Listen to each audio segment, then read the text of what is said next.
this video we're going to demonstrate how to install a wall mount heater. This is called a Goldair 2-bar bathroom heater. It's going to go on the wall and that's what it's going to look like, and it comes with a pull string. Pull the string to switch it on 1 or 2 bars. So this is a closer view of the heater. There you pull the string and you determine which bars you want. It's wall mounted, so there you go. We're going to have to drill the holes in the wall. Now this is a brick wall, so we're going to have to use a drill, and I'll show you all the steps on how to do this. Then it comes with its own plug, but in most cases you're going to find that if you mount this on the wall, the length of this cord is too short. So we're also going to show you how to cut this and lay some trunking and rewire the heater as well. Okay, so use the spirit level. Make sure that the heater is straight.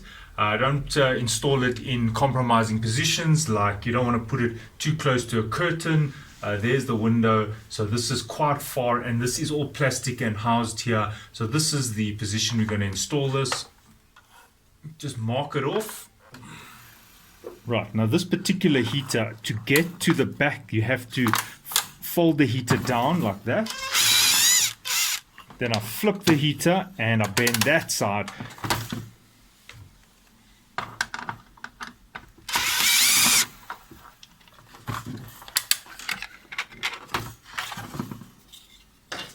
Right, now that exposes the holes that we can drill into the wall. 1, 2, and then there's 2 more at the bottom. 3 and 4. So now what I'm going to do is I'm going to go and put this on the wall and color mark off those 4 holes for drilling. Right, now I'm going to mark off the holes. 1, 2. Now when I flip this down, just don't let it move. Don't let the back plate move. Okay.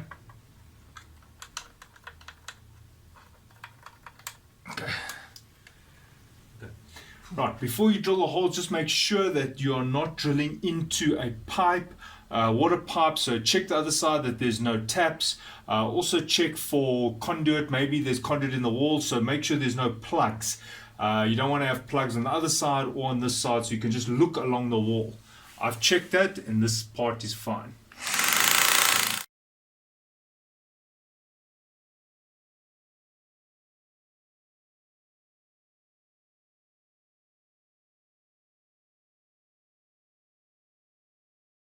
I think we're going to need the hammer.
Right, now as you can see, the wire is a bit short. Why is it short? Because the plug is over there.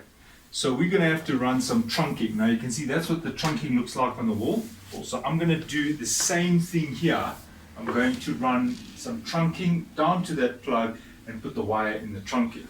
But now the question is what are you going to do? How are we going to extend this wire? So either you can cut it and then join it and hide that in the trunking, or just wire the new wire directly into the heater, and that's what we're going to do. So here is equivalent wire. Now why I say equivalent is you can't use a thin wire, especially for a heater. Look, this is 1200 watts, so this wire here is 1.5 millimeter, which is fine. So I'm going to wire this directly into the heater, and then I'm going to hide it in the trunking. So I'm going to remove this wire.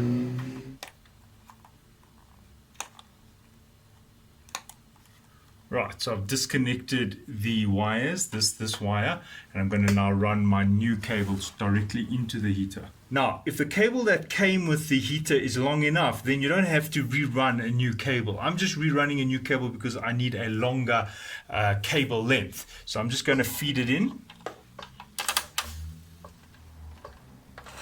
And I'm just going to open it so that I can use a terminal block to join it.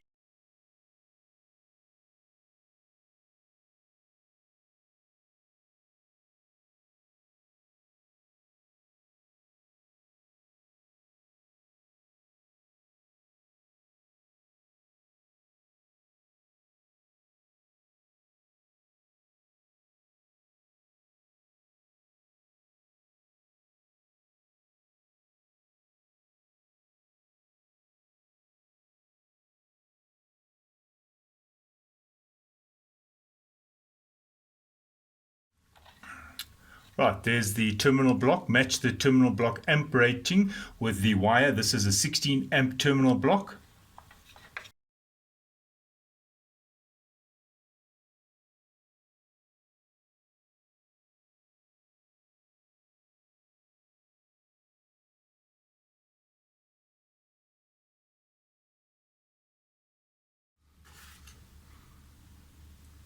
Right, there is the clamp, plastic clamp, so that this black wire, if it's pulled on, it won't come out of that terminal block. So I'm just closing this off now. Okay, you don't have to make this very tight, it's pretty tight. You don't want to destroy the wire. And just maybe one more turn, that's it. Now I can see if I pull on this wire, nothing is happening. You can see how taut that is. All right, so now we just have to put this cover back. You can just check your terminal block is seated nicely, the correct color coding, live, earth, neutral, and the face plate comes back on, a little covering plate.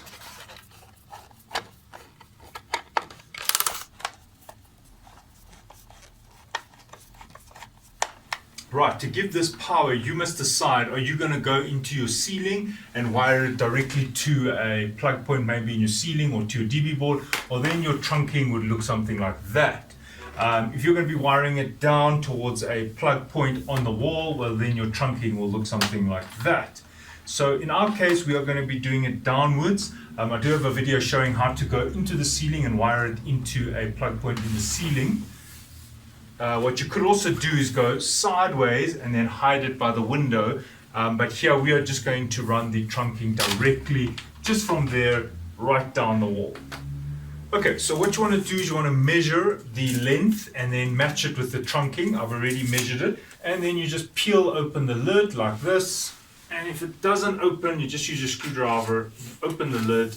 And what I'm doing is I'm just cutting it a bit on the side here. And the reason for cutting it is so that the cable can just slot in here. So that means that the cable will just go directly in like that. So you probably were thinking, why use a black cable? You won't see the black cable because this will be, the wire will go straight into the trunking right at the insertion point on the heater. So that's going to go there. Right, so that's how it's going to look. So now the important thing is to get this straight and to put some glue. You can nail this into the wall. It's a little bit more difficult, but I recommend just using glue. You can use a hot glue or you can use a cold glue. This is a cold glue. I prefer cold glue. This is what we call a security glue. Use it for running comms cables and things like that. So you just put the glue along the line here, and in about 10 minutes it will start to bond the trunking to the wall. Right, so after about a minute this glue is ready to be put against the wall. Now be very careful, don't smear this, otherwise you're going to get a glue smear here and it's going to really dirty your wall. So what you want to do is you want to put the wire, well, you don't have to put the wire now, but what you can do is just put the wire towards the top. And if you can, try and hold it away from the wall and just get the line right.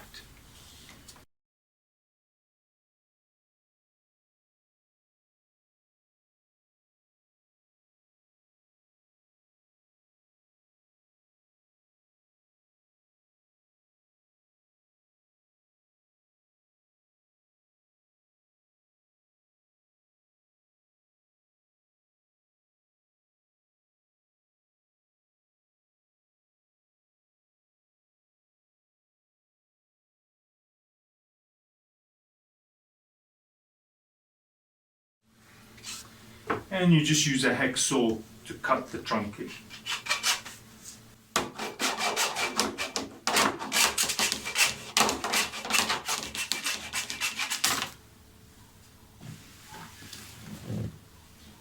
Right, now you just feed the wire in the trunking just like this. Right, so there's the wire running in the trunking.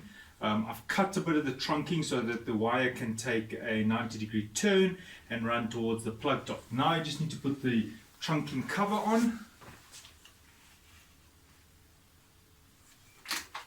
Right, and as I said, there comes the wire out through that insertion point, and as I said, the black wire is completely hidden. So you're going to cover the trunking, put the lid on the trunking, and then you just hit it quite firmly with your hand. You can see how you will not see that wire at all.